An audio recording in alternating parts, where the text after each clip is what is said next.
EOC, I'm convinced, is different than just simple conscious capitalism or those kinds of things.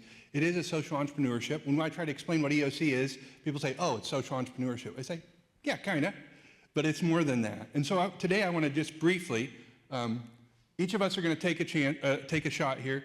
I'm going to talk about being agents of communion, EOC ways towards peace, and the distinctives that come from EOC way, I think. Celeste is going to talk about peace building in terms of consumer choices.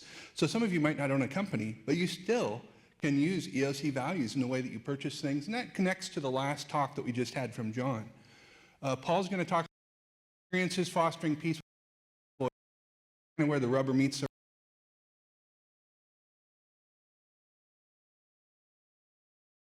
each of us can live out EOC values in our own way. So we're going to try to stay on time as we go through this. Is this from Michael? Heard of him? EOC is desired to radically transform about, so it can be used for helping the poor, contributing to the common good by transforming the priorities of market and economics. We're not just trying to make our companies better, we're trying to change the world through the way that we do business and change the habits that other people have in how they think about doing business. You know this quote, I'm sure. Unlike the consumer economy based on a culture of having, the economy of communion is the economy of giving. That's from Kiera. And so how do we, usually in business you think, how can I get, how can I acquire? How can I build up my own wealth? And that's a typical business mindset. But EOC entrepreneurs, we think in terms of, how can I use my business and the activities to be helping others? How can I use that to give to others even, to give jobs, to give dignity, to give other things to others, instead of just how can I get? Of course, we need a profit to keep the whole train going, but the purpose of it isn't just to have the profit. That's like the purpose of living is to eat. You have to eat, but that's not why we're here. We're not here just to eat soup or to eat pizza. That would be a ridiculous reason to be on the earth. So that's not the reason why we do business. Peace through grace. So how can we bring about peace through the grace that we give? And I'll give you a few examples here, or a few ideas about that. Gratuity and reciprocity. We start with a gift. We start with giving and giving people an offer, and they might not reciprocate. We might be more generous than normal, and they might not reciprocate that. But generally speaking, we had an EOC day 2 days ago here, and there was a panel of John and myself and Phil, and we have different perspectives. We're all different kinds of people, the way that we think about things. But for all of us, we agreed it's relational. It's not just transactional. It's not just you pay me, I give you this. It's relational with our customers, with the way we treat our workers. So it's a different way of thinking about business. Business is an opportunity for grace giving. I love this quote from Pope Francis, where he said, "For communion, one must imitate the merciful Father of the parable of the prodigal son and wait at home for the children, workers, and co-workers who have done wrong, and there embrace them and celebrate with and for them, be impeded by the meritocracy invoked by the older son and the many who deny mercy in the name of merit. An entrepreneur of communion is called to do everything possible so that even those who do wrong and leave home can hope for work and for dignified earnings and not wind up eating with the swine. No son, no man, not even the most rebellious, deserves acorns." So how can we, as being agents of communion in our businesses, provide mercy beyond mercy, 7 times 7? I have a number of people that work for me that they have homeless problems, they have alcohol problems, they have other kinds of problems, and they've failed me many times. And a normal employer would not keep on letting them come back. But to extend that grace again and again, they couldn't go on without that grace, honestly. But some people need that. And so not to always think in terms of merit, but in terms of grace in the way that we conduct our business. Giving oneself to fill the deficit. Again, this is, someone is needed. Who's going to fill the gap, right? We hear this in the Old Testament scriptures sometimes. Capitalism knows philanthropy, but not communion. So the typical way is make as much money as you can and then give some to the poor. But that's not necessarily all that EOC is about. Like, we want to give to the poor with our excess profits, but it's more than that. It's simple to give a part of the profits without embracing and touching the people who receive those crumbs. In the logic of the gospel, if one does not give all of himself, he never gives enough of himself. I remember when we were in Rome together, and Pope Francis was putting this on us. I remember John Mundell in particular said, "I thought I'm doing pretty good here. Now This is a lot. I have to give all of myself. It's very challenging, right? But that's what we're called to do from the Gospels. And Pope Francis really challenged the EOC members there. We are to give everything. Peace through economy of gift and love. Here's three quotes I want to share. EOC entrepreneurs find meaning in the gift giving and love that they can show to others through business and practice. This makes business activities much more meaningful and fulfilling. It makes business something that's life-giving instead of just something that's taking away your life. I love this quote from John. Joy, this is the gift the EOC gives. It's the happiness, well-being, and deep satisfaction that comes from living a meaningful life, integrated with our most heartfelt beliefs resulting from the relationships that grow out of this giving and receiving. Again, the last one here from Oroju. EOC isn't a matter of being generous, of giving charity. It isn't philanthropy or merely a way of providing assistance. It has to do with acknowledging and living in the dimension of giving and giving of oneself that's essential to one's own existence. So we're not just sacrificial lambs here, giving ourselves. We're actually fulfilling our own destiny as human beings, to want to give, to be someone who gives to others. That's part of what it means to be human. You have that in you. You want that fulfilled. And so there's this harmony that's going on. As you give more to others, something that they need, and that fulfills you as you give. We talk sometimes with the EOC and with Folklore about that the poor give the gift of need. And sometimes we need that. We need something to give to, right?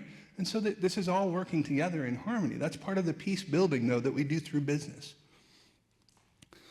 I love, Louis Gino Bruni's book is not an easy read, but I love the concepts that come up in Louis Gino's book about the wound and the blessing. Let's read the bottom quote first. Business policies try to protect us from others' personal problems. And that's how we often think in business. We have policies that help us to not get involved in other people's problems. It's business, it's nothing personal. But at times, evaluating people based on credit scores and past history prevents us from participating in redemptive acts and the blessings that flow through business. So when we choose to be involved in the messy lives and the messiness of those lives, it's hard for us. My wife and I have a bunch of rentals. We have guys that work for us that most people would never hire. We have tenants that some people would never rent to. We have sex offenders. We have people who are doing all sorts of different things and falling behind 2 or 3 months on rent. So it messes up our lives, but that's part of what we've chosen to be involved in. The EOC way of doing business is more complicated. It involves getting personally involved in the personal problems and messiness of the lives of others and taking those on as our own. Business is opportunity for human development, flourishing and development. So business, if it is to be, this is from Naughton again, business, if it is to be a humanizing influence in society, must be rooted in a cultural soil that draws upon the graces that can structure business towards authentic human development. Without such an embedded reality, business eventually defaults to a narrow form of instrumental rationality focused only on efficiency and profitability. I think that would be a pretty good definition of what business is in most business textbooks. Form of instrumental rationality focused only on efficiency and profitability. EOC business stands as evidence that an integration of deep culture and business, of faith and work, are possible. So there's a real difference here between what we're trying to do. We're trying to help people to flourish in the world, not just provide for ourselves. Again, this peace that can come to us is when we overcome the divided life, right? Instead of having this life in business and our personal values, we integrate those together. You, the EOC, see the entrepreneur as an agent of communion. By introducing the economy into the economy of the good seed of communion, you've begun a profound change in the way of seeing and living business. So this is something, again, that brings peace to yourself as you start to live an integrated life instead of a divided life. Last one, business as a spiritual practice. So we've often think about what does faith have to say to business? How does it speak to it? How does it direct it? But we don't always think about how can business become part of my spirituality? How can my business practices be something that enrich my spiritual life? The way that I do things, the way that I spend my money can be a spiritual activity. So again, the quote from Francis, business is not only incapable of destroying communion among people, but can edify it. It can promote it. With your life, you demonstrate that economy and communion become more beautiful when they're beside each other. Certainly the economy is more beautiful, but communion also is more beautiful because a spiritual communion of hearts is even fuller when it becomes a communion of goods, talents, and profits. So you can usually tell where a person's heart is by how they spend their money and how they spend their time. And if you spend your time and your money towards others, that shows where your heart is. That's difficult, but when you start to practice business in that way, it begins to become a spiritual practice.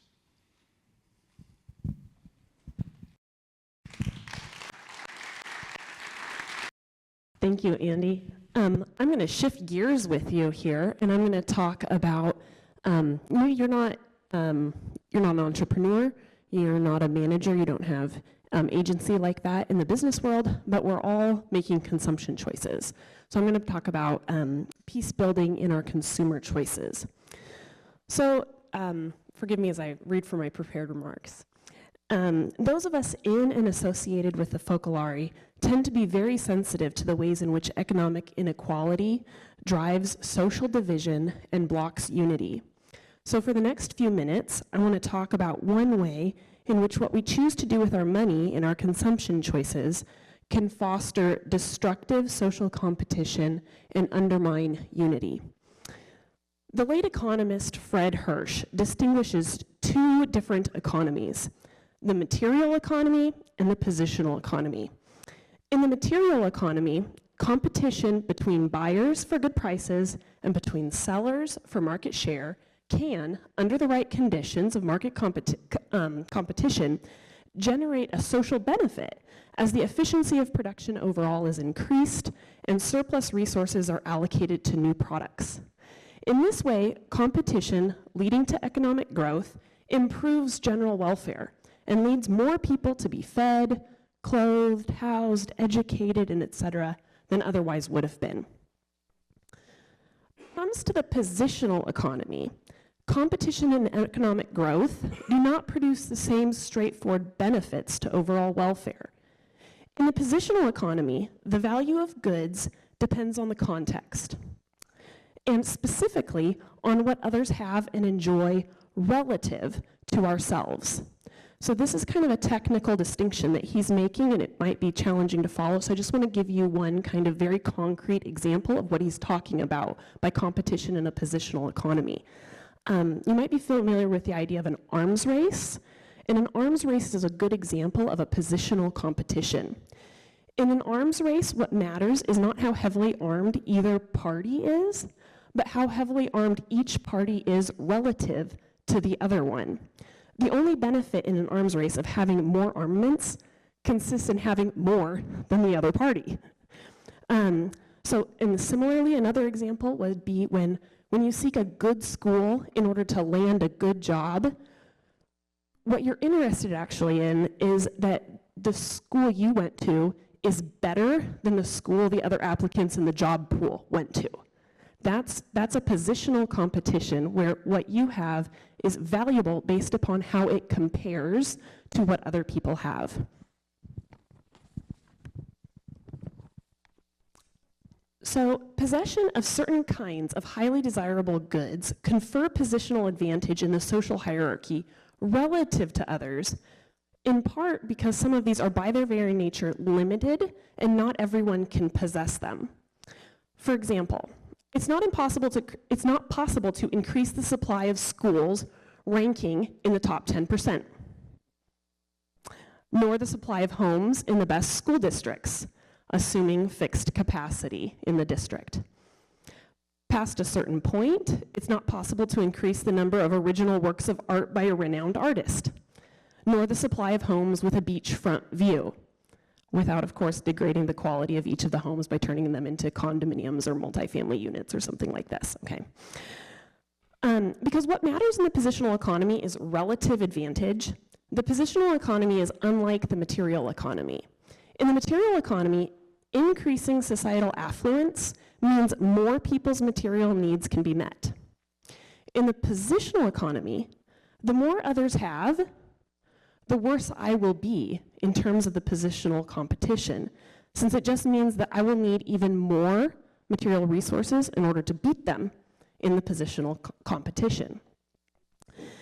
Because it's not possible to increase supply of positional goods without diminishing the quality of those goods, competition for these scarce goods pushes prices higher and higher, but without any overall social benefit, because no more people enjoy the goods at the end of the price competition than enjoyed them at the beginning. Now, to be sure, the individual who wins the highest, wins the bidding war, so to speak, does see the benefit of possessing that positional good. So, for example, you won the bidding war for the house that you really wanted, and that means you get the house. So willingness to pay does effectively determine who wins the competition, but from a societal perspective, the competition involves significant waste, because a significantly larger share of society's total resources are being consumed by this competition than is really necessary. Whereas an efficient market will allocate to each product the bare minimum necessary to produce the product and compensate the producer for their effort, the allocation of resources in the positional economy is inefficient, because the surplus resources being used in this competition could be allocated elsewhere if the stiff competition for these positional goods was not consuming so much, right? Prices weren't being pushed higher and higher and higher due to everybody having so much available to spend on these goods. The waste involved in positional competition is nicely illustrated by a phenomenon at a sporting events. Imagine a crowd in the bleachers watching a heated high school basketball game. In the quest to see better, the people in the front row stand up. But if these people stand up, then the people behind them must also stand up in order to see over the people in the first row. The domino effect eventually leads to everyone having to stand. But after everyone is standing, everyone's view is identical to what it was before they all stood up. Only now, everyone pays more for their view, and that they have to stand where they could have had that view for the cost of sitting. Again, the competition for a better view is wasteful in that everyone pays more, and yet no one's situation is improved. In a society with relatively limited resources, most resources will be devoted to growing the material economy. But as general standards of living rise, demand for positional goods, which are often luxuries, become more extensively diffused throughout the population. With surplus resources, more and more can be devoted to achieving the positional advantage that certain, often luxury goods confer. As a result, developed economies devote more and more of their resources to these goods, and the competition for them becomes stiffer and stiffer, and more expensive, but without no overall social gain. Where relative advantage is what matters, and surplus resources are available, the mere availability of more resources with which to pursue positional goods means the bidding can go higher and higher.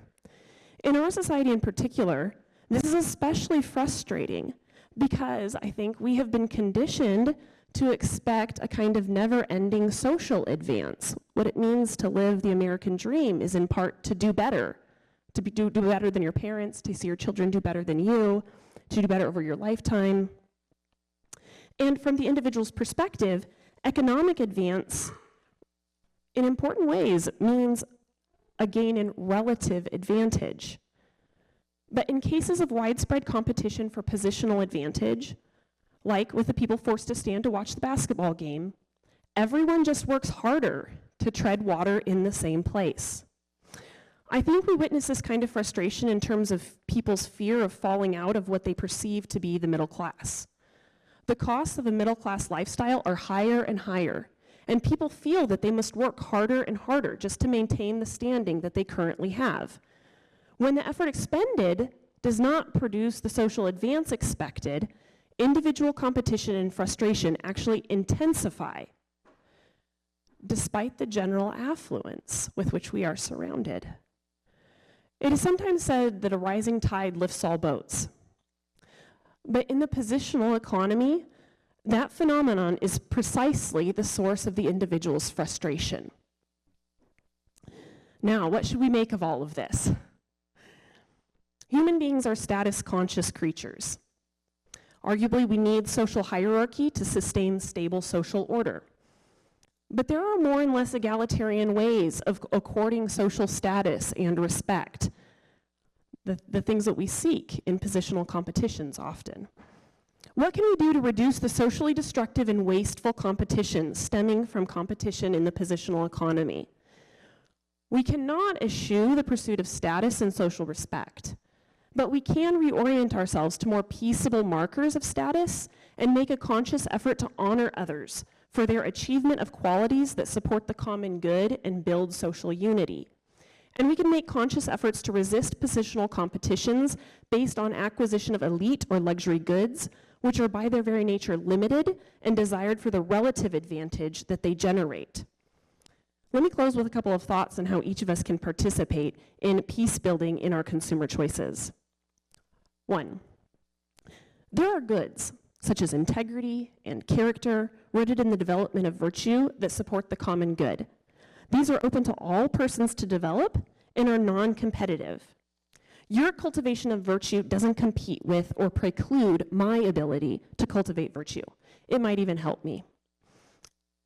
2, on the level of public policy, there are good reasons to support taxes on luxury goods as one way to make these goods less attainable and thereby reduce demand for them, thus reducing the waste associated with the widespread pursuit of these goods.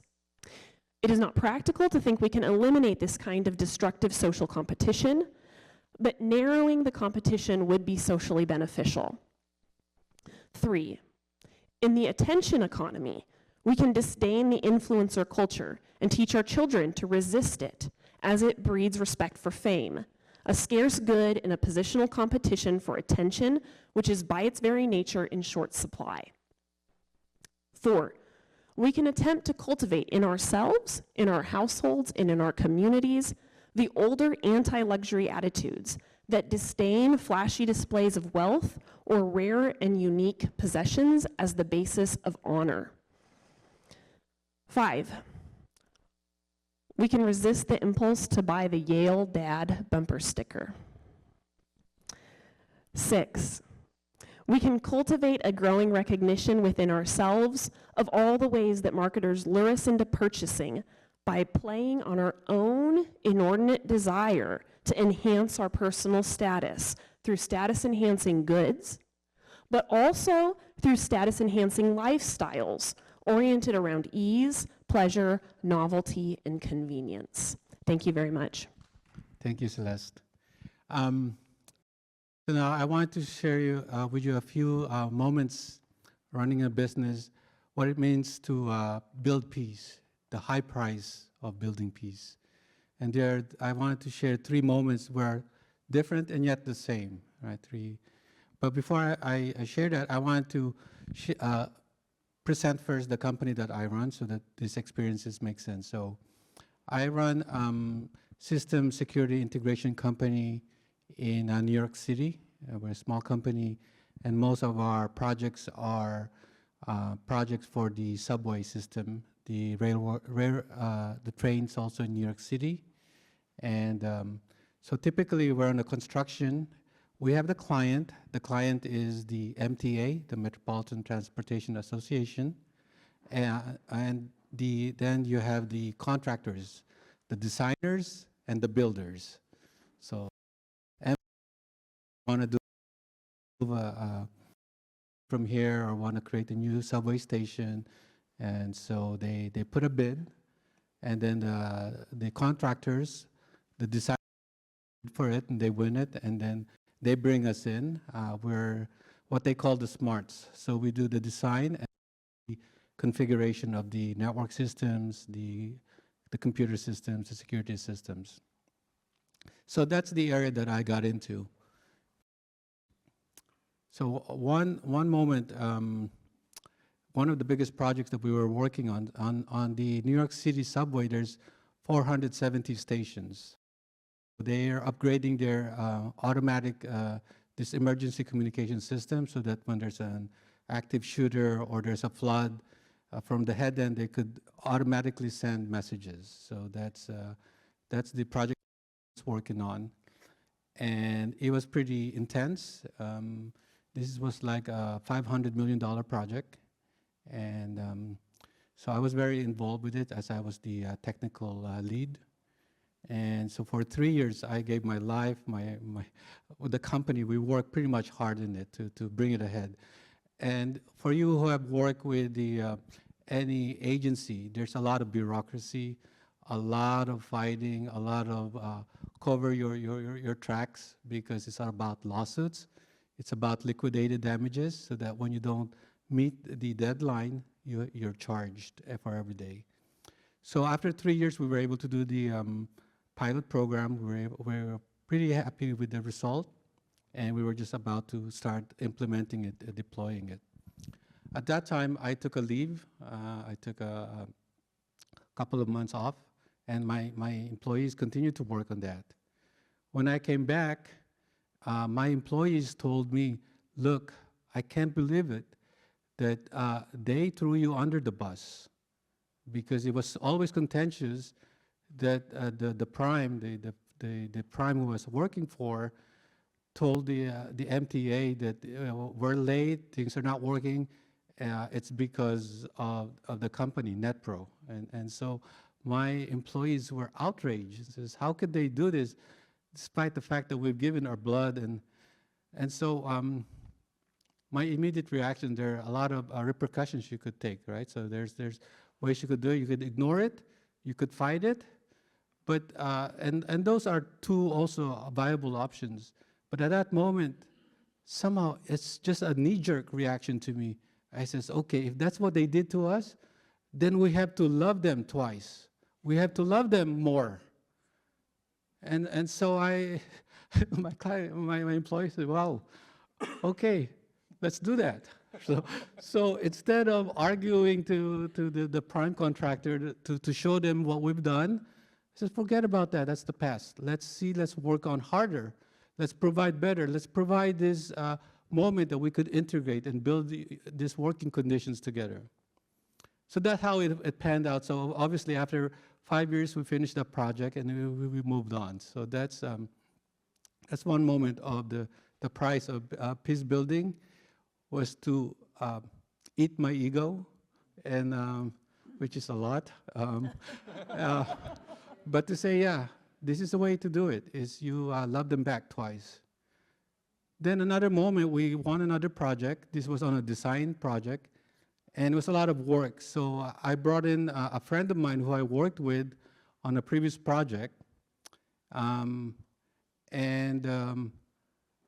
He didn't have a job. Like most of the employees that I bring in, like Andy's, most of these are people who couldn't find a job. So we give them opportunity and they blossom, right? Because you give them opportunity and they work harder.